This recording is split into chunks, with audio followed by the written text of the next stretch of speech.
Hey guys, I'm Devin, Diego. And I'm Max. and we're Baka Burrito. On today's episode of Burrito Banter, we're going to be discussing villains who were right. Anything to add, real quick, I would Max? like I would like to say that when we say when I say I can't speak for the other two, but when I say villains that are right, I'm talking about just a specific part of their ideology because obviously their methods and their and some other beliefs they have are wrong. And I'll expand upon that when we get there. And that goes without saying. We're not condoning these people's actions. However, we can see where they're coming from. They are justified for the most part in their beliefs, and w- the reason for this list really comes from the fact that these characters are so well written, and if you, for the most part of the people we're going to be talking about, if they were shown as the protagonist, we could root for them because of how well written they are in their ideologies. I do want to make the distinction between antagonist and villain. An antagonist is someone who opposes the protagonist, but is not always a villain. They similar to the movie Catch Me If You Can. Tom Hanks in that movie is the antagonist, but he is the hero, whereas Leonardo DiCaprio is the hero, the protagonist, but the villain. All right, and on that note, I want to go ahead and talk about two honorable mentions real quick. One we're not talking about because Max just started the show, and that's going to be Meruem. And I truly believe his ideology is correct, and the way he carries about his business and learns from his mistakes is a very admirable quality for a villain slash leader. And that's about all I'll say about that, because otherwise we spoil it for Max. Yeah. And the second one is Griffith from Berserk. And the reason I don't really want to talk about him is because he's really complicated. Some of his beliefs are correct, and other things he just does that are wrong for the sake of being wrong. Like, there's no justification behind it, and it leads nothing to his goals. So those are two I don't really want to talk about at this point in time. Max and I may have a Berserk video coming up in the future about Griffith. But without further ado, I guess we can go ahead and get started. And Max, if you would like, you can start. Yeah, I was hoping you asked me to go first, and the character I want to go over first is a character from Vinland Saga. His name is Askeladd. We were debating on how to actually pronounce this name, so we're just going to roll with that. Anyway, the character I want to go over is Askeladd. Askeladd in that armor. But anyway, the reason I really want to go over him, though, is because he's a character that, honestly, a lot of people would get, especially in this time period. He's just a normal person in reality, but to the main character, Thorfinn, he is like the most evil person on the planet for killing his father. And the real interesting thing is, like, we don't know much about him in the beginning, for instance. Like, we know that he killed Thorfinn's father, but he's a really skilled fighter, and Thorfinn's following him to the ends of the earth now to learn from him so he can murder him one day. That's all I get for like the first 5 episodes of him. But as we keep going after that, we start learning smaller details about him. Like, for instance, he's from Wales. He's not actually a Viking from Sweden. He's from Wales, which I'm like, oh, hold up. How does he know all these people? And it turns out his mother's from there. And we keep building on this character that, who starts off, first of all, as like one of the most unliked characters for me. And he turns into such a likable character, a smart, intelligent character who learns how to take a castle by literally rolling up boats onto dry land and take the freak, which was That one was of the the coolest most epic scenes. scene ever, yo. Yeah, honestly, like, it was one of my all-time favorite scenes because, like, I love how the people in the castle are just like, yeah, you know, Vikings aren't that strong if they're not on their boats. And then they brought their So he boat. brought his boats with him. On land. They were just like, they're like, can he do that?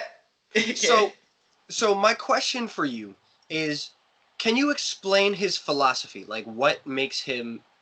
Well, you already said what makes him a villain. He killed the main character's father, right? But what is his philosophy? Like, what does he follow? Amongst some very horrible other atrocities he's doing. Of course, He's obviously. obviously committed all Like those letting the village, atrocities. killing the village so they don't starve. Like, That's one thing is, thing you need to remember is he's living in a time where there's nothing but war, atrocities, murder. This is the common thing that goes on every day. So to him, he's just trying to survive, like with his crew, trying to make sure all of his shipmates survive the winter. And you see that when he actually goes back to a small village where he's treated as a hero because he brings back all this food and all these supplies. And it really makes you think, though, like, to like the English, he is this savage warrior who butchers innocents. But to these other Swiss people, he's this caring, great war chief who brings back food for his people. And it makes you really think, though, that hero and villain is really just in the eye of the beholder. It's a sight of perspective.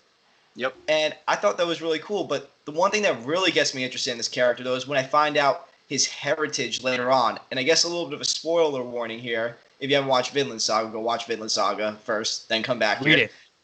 Read it, watch it. Definitely read it. Yeah, watching is still pretty good because the action scenes are still pretty dope. But Fair. anyway, like you find out that he's actually related to, I believe it was like part of the Wales crown princedom or something, right, Diego?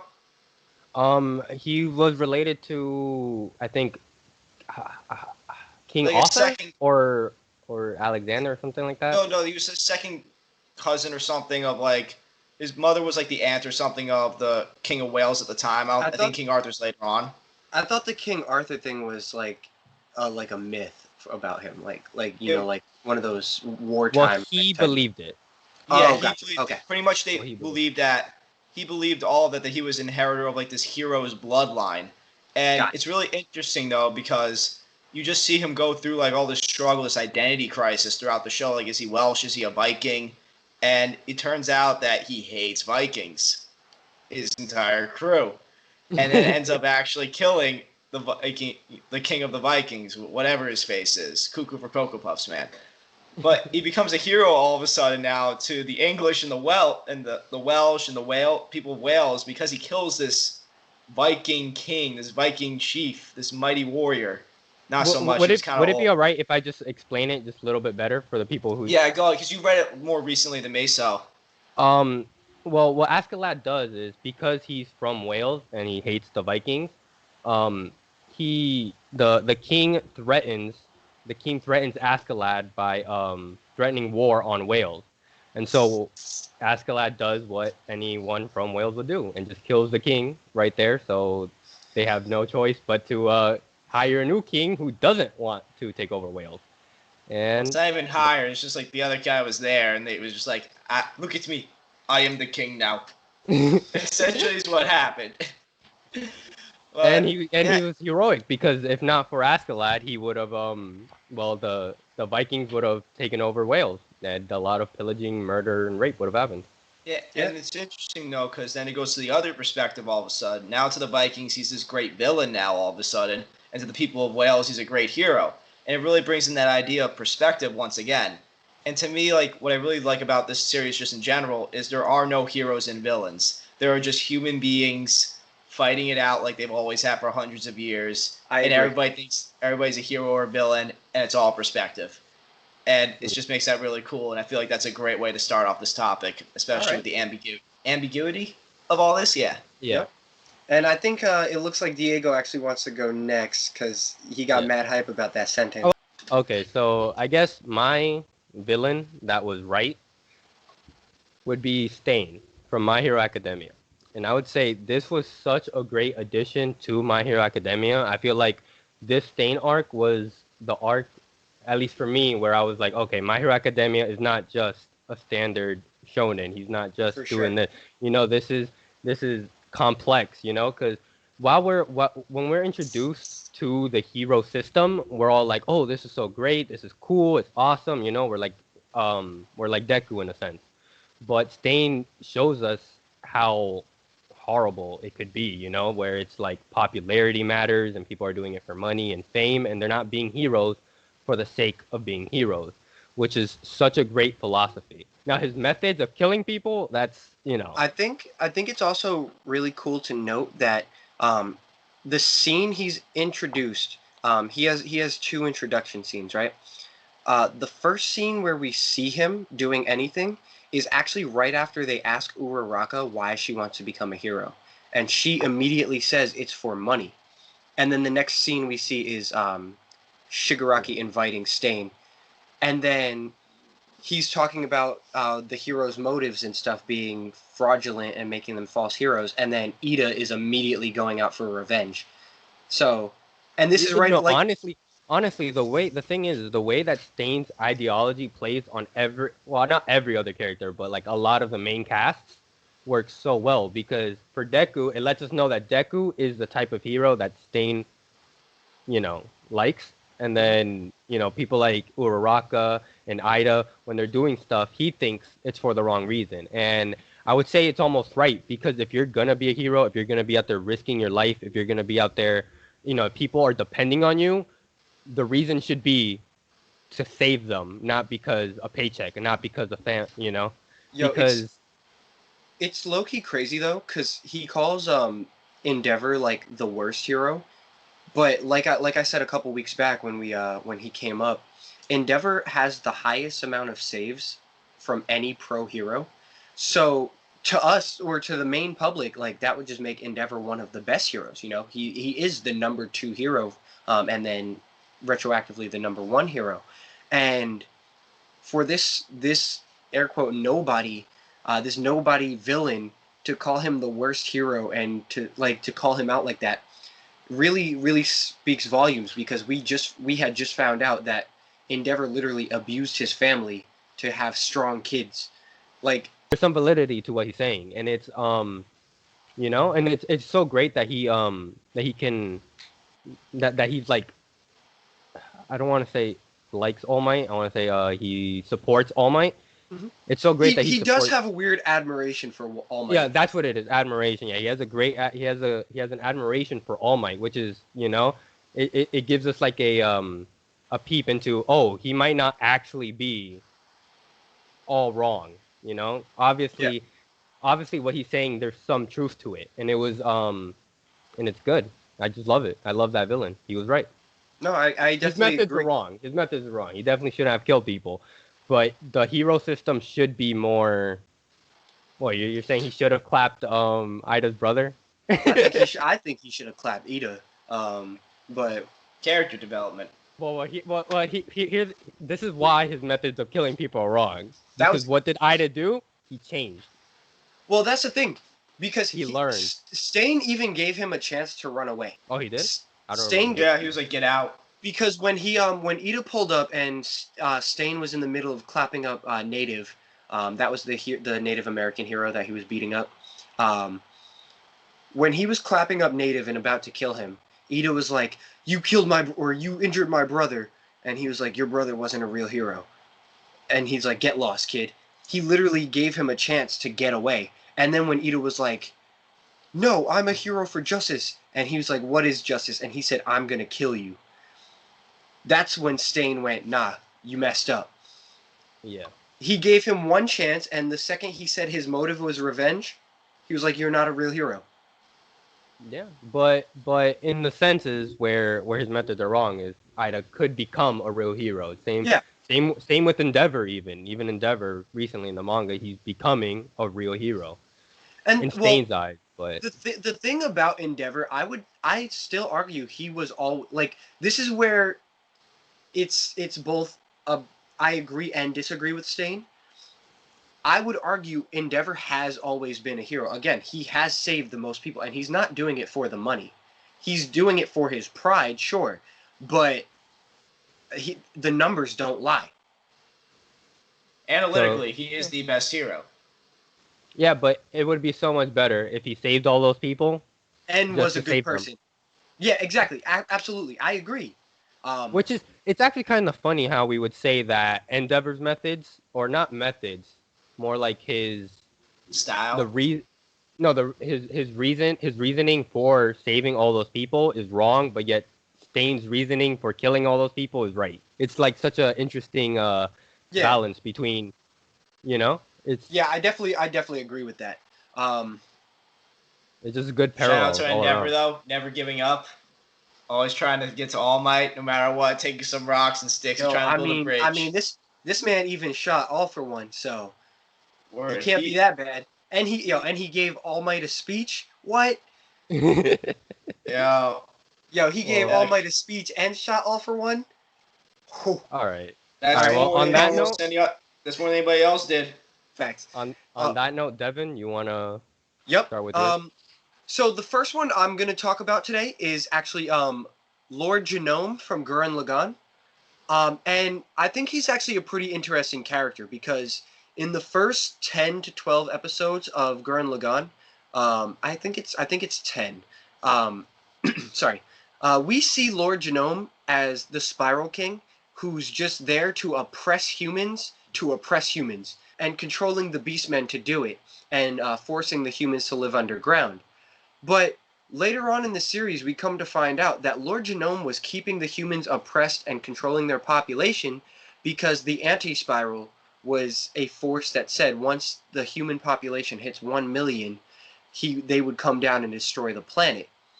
And in his mind, the only way to stop humans from callously reproducing was to control them. We see this in a microcosm in a couple of the villages, like the one where Rasiu came from, where they try to keep the village population stable so that they don't go over a certain amount so that the resources don't run out.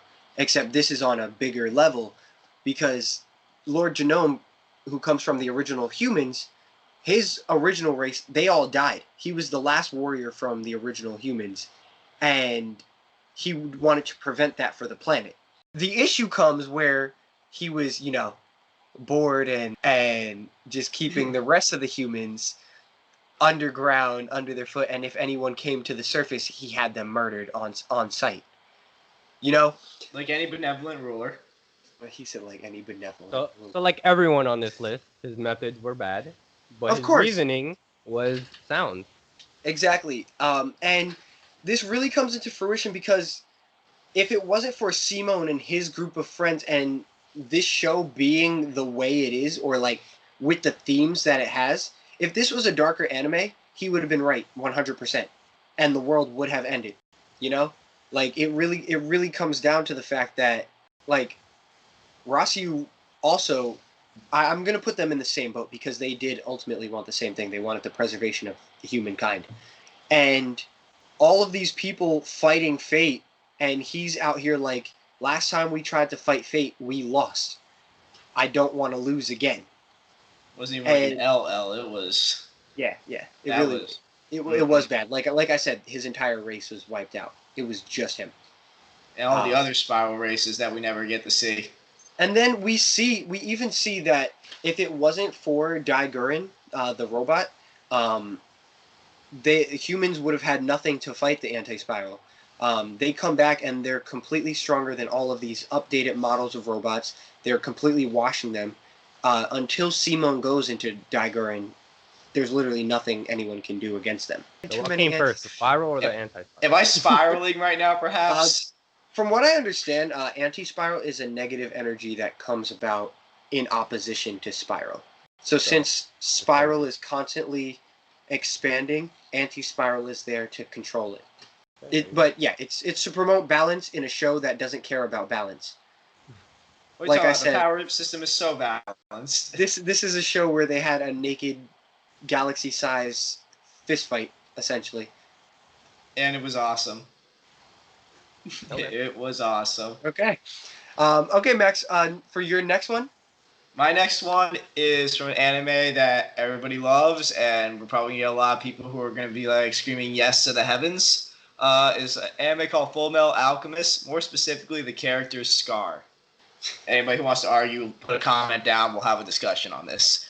Anyway, the reason I picked Scar is because his motives are 100% justified.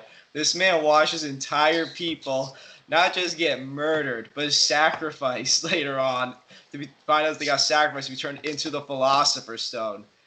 All Scar wanted was retribution for his people. And I think that's something anybody could relate to when everybody that you know and loved has been murdered. I think an important part to note is that the government, I forget the name of the country that it takes place in. It's like a semblance of Germany, kind of. Kind of, yeah. It's because they have Führer, so that's why it's... Yeah. But that country also decided to cover up the fact that happened and say that the Ishvalans, that's Scar's people, say that the Ishvalans were the one that caused the war, that started the fighting, when in actuality it was them. So you have all of these people who are prejudiced against Ishvalans, and his people have wrongly taken the blame. Yeah, and it's just really interesting though as you learn more about what happened with the Civil War and like uncovering more and more of like the truth about it. You start being like, wait, hold up, this guy Scar. Yeah, at first like he was just murdering people because I thought for the sake of murder, but no, hold up, there's a reason behind it. This man's entire like life got destroyed because of like an over militarized country over here trying to make an ultimate transmutation circle. Yeah. And it's really cool though, like especially when it comes to grips though, with like how alchemy is not necessarily good or evil; it's how it's used. And like Yes. originally, his character grows from somebody who hates alchemy that wants to disowns it, ironically using it but not even realizing it. Well, he did it 100% of the time. Yeah, Like, he was deconstructing everything. yeah. And it's really cool, especially when he discovers the fact that he is using alchemy, and really like it's really there's a lot of growth there though with his character at that point, realizing that nothing's inherently good or evil. It's how who the people that are using it that determines that. I also like that he had a cycle of hatred kind of moment. Um, and I think we're going to get into the cycle of hatred in a little bit. Scar had a cycle of hatred moment where he realized that this would continue, like this cycle of hatred would continue if they didn't put a stop to it. And that manifested in when Edward tried to save Winry from him. He literally pushed her to the side and held up his arms in the same pose that his brother used to save him in the past. And that's when he went from I'm gonna kill everyone to Winry's the only person allowed to kill me to maybe I was wrong. And then when he has his first interaction with Father, he realizes he's not strong enough to handle it on his own. So he really does change his method, but he never changes his goal in the sense that he goes, maybe I need to rely on these people. Maybe they're not all so bad. Yeah, because he goes from his retribution means, killing everyone that was involved, and uses alchemy to retribution is, making sure that it doesn't continue. Exactly. Also, That doesn't happen again. Where I'm murder just gonna doesn't say happen. though, he still technically got his retribution with Father dying. Just saying. Well, yeah. Well, he got Yeah. his original, but that wasn't the goal.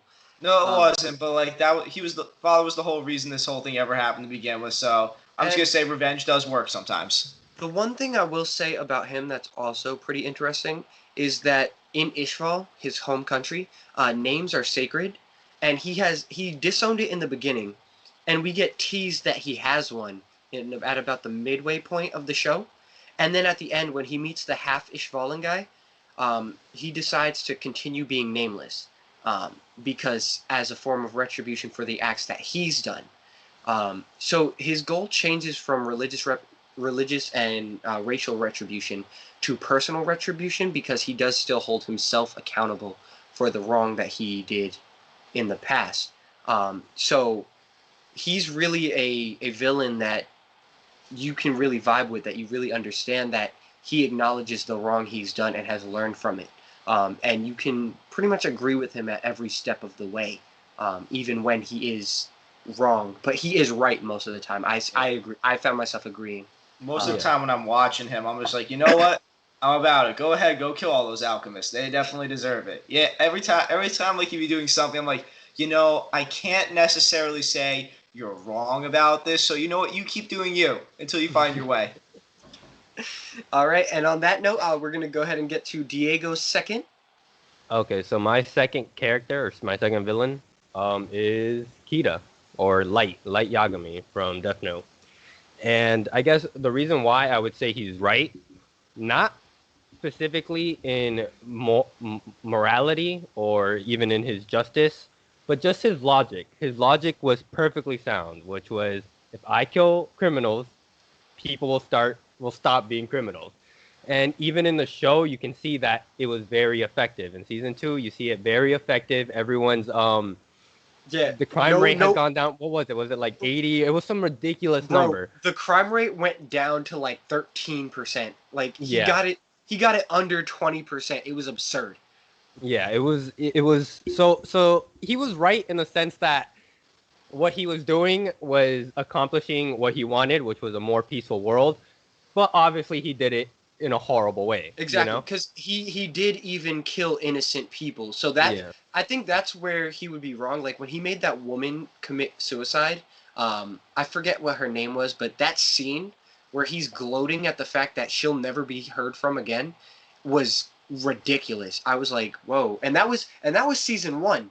So that was Yeah. still That while was he like was episode 14 or something. You know, not exactly. Are even. you talking about Ex- the investigator's girlfriend, right? yes, That- yes. Yeah. Yeah. That was while he was still good, and Well, well, honestly, I'll say that I almost completely agreed with Kita up to the point where he killed the FBI agents, because that's when those were his first innocent. I mean, I don't want to say they were innocent because I don't know anything about them, but in his eyes and to the world, they were innocent. You know, they were Wait. just trying to do a Well, the job. FBI agents also were kind of innocent. They were just trying to figure out who was committing all these freaking mass murders. Like, my thing is that his philosophy slowly starts to change to just like wanting justice to he is justice, and that's Yeah. where you start getting into that really dangerous area. Because if you are the one that determines everything right and wrong, well, he there- literally had there's a an issue follower there. calling him Kami. Like he he Yeah. literally became God to his follower. Which to Yeah. me is like where I'm like, I have an issue always with just somebody thinks they are justice or they're 100% right. It's my way or the highway kind of deal. Because like And to me, no I one's think 100% right all the time. well, yeah, you're right. And the thing about him was early on in the series, he even acknowledged that like he was like, and I'm not perfect. And he literally said that quite a few times. And then that slowly and surely changed to, well, if you're not with me, you're against me. He pretty much pulled an Anakin. You could say that a lot of his wrongdoings, because I feel like there's an effect that the Death Note has on people to make them almost have that type of God complex, or you know.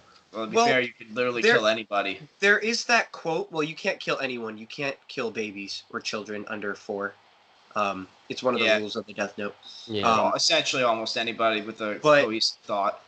But what they do say is there's this quote out that says absolute power corrupts absolutely.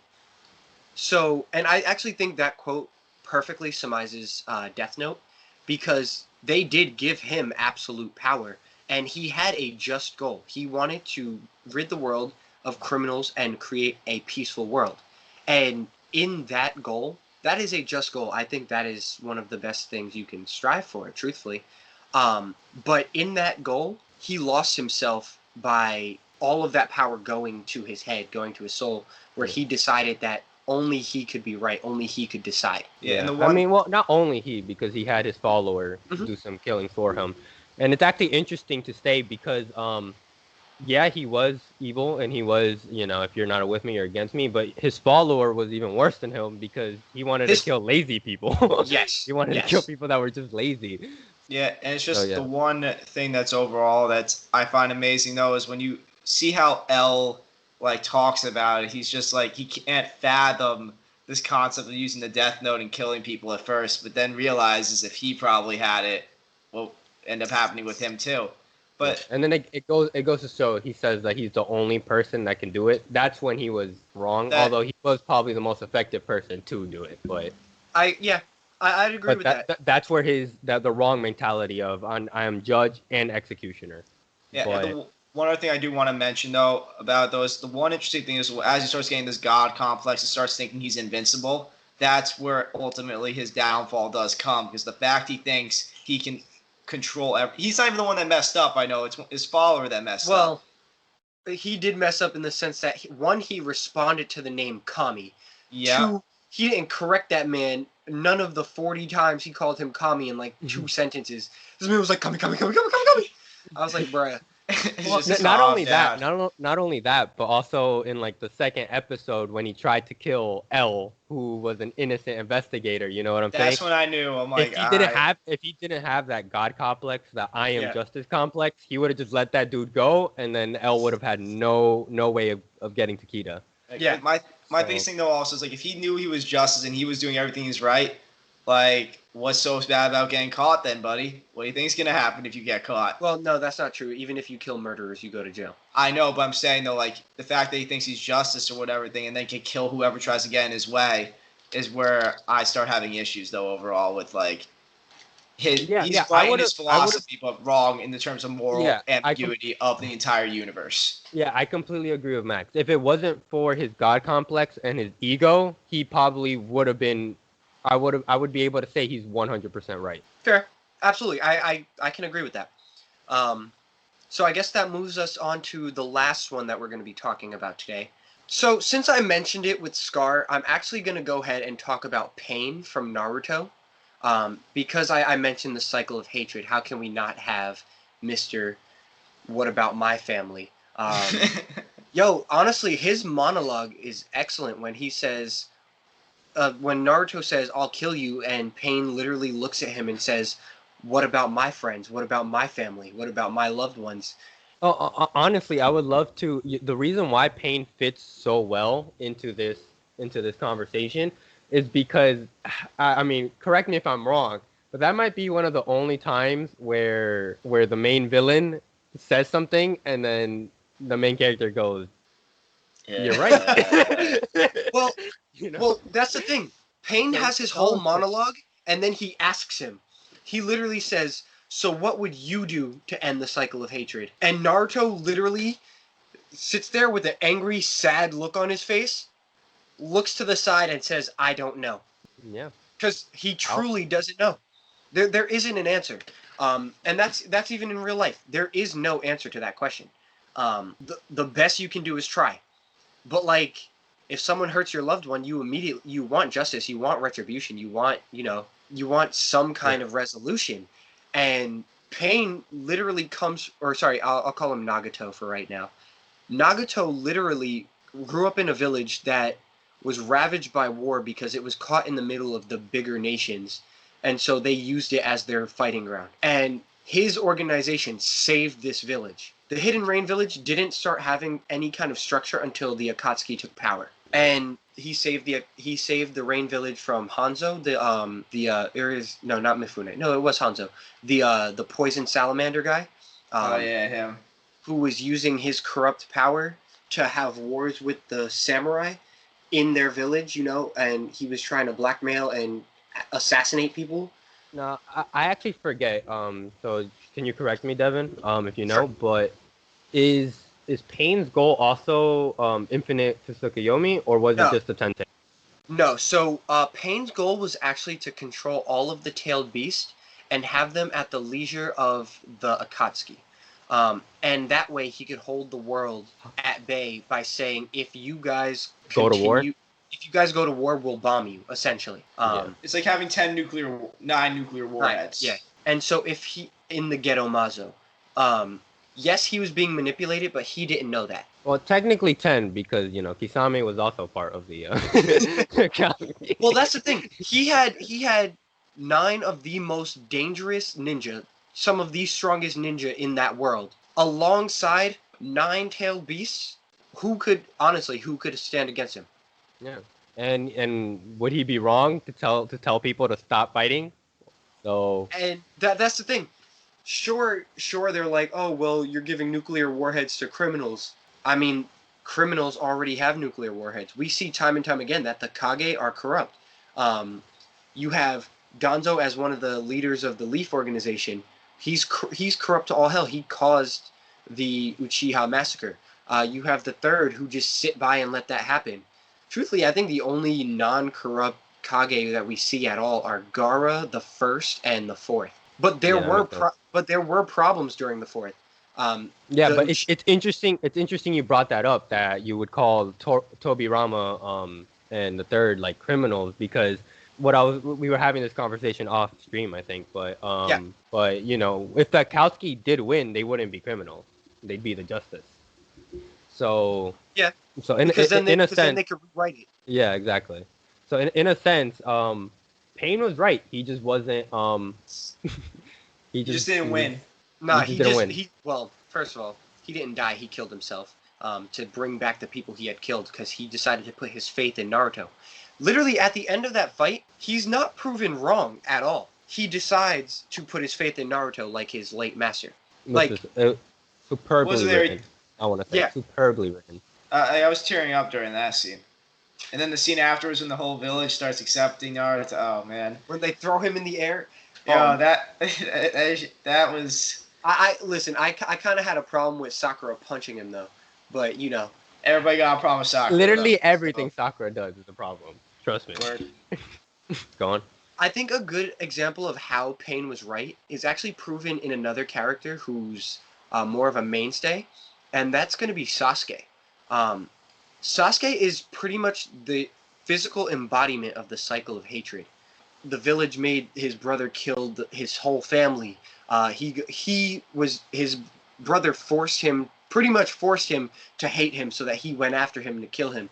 Then come to find out that it was all a lie, and you know the village is the one that's corrupt. Sasuke is the best embodiment of the cycle of hatred in Naruto, and I think we were robbed by not having any Sasuke or Pain scenes, like at all, because That would have been great. yeah, That would have been great. I think if you know, like I do like that Sasuke was able to talk to the Kage and then make a decision, but like I said before, some of the most corrupt individuals that we see in the show are the Tsuchikage, right? The old dude. He's even a problem in Boruto. He's corrupt. He makes these clay golems that are human, but like he has them just in case they ever go to war. You have the Mizukage, who was under control of Obito until he died. The second Mizukage didn't even do anything. The third Mizukage didn't even do anything to stop it. Then you have the Kazekage before Gaara. His father literally put his son in a tub with a tailed beast just so that they'd have someone strong enough to kill Jonin on command. You have Tobirama, who was racist openly against the Uchiha. Then you have Hiruzen, who never undid that. He made them all live in pretty much this small section of the village. You know, like and it was between Fugaku, who was Sasuke's father, and Naruto's father for the place of the fourth. And they pretty much straight up told Fugaku, it can't be you because you're an Uchiha. Yeah, so how could you really call Pain a villain if he's fighting against all these villains, you know? Exactly. He's fighting against what all these people have done and represent. And it's just, he's right. Exactly. So yeah, on that note, if you guys have any villains you think we missed, of course we didn't talk about a few because a few that were very obvious to be on this list because spoilers for you guys and Max. Just getting called out So if here. you guys have any villains that you'd want us to talk about, just comment down below, and maybe we'll have a part 2 to this. I'd be interested once Max catches up, once everyone else catches up to these Once mangas. again, getting called out again. Guys, do you guys agree with people like Lelouch? Do you agree with Vaccine Man from One Punch Man? Do you agree with Madara or Obito? We'd like to hear it. I've been Devin. I'm Diego. And I'm Max. And we're Baka Burrito. Leave a comment down below, like and subscribe to our channel, and we'll catch you guys next week.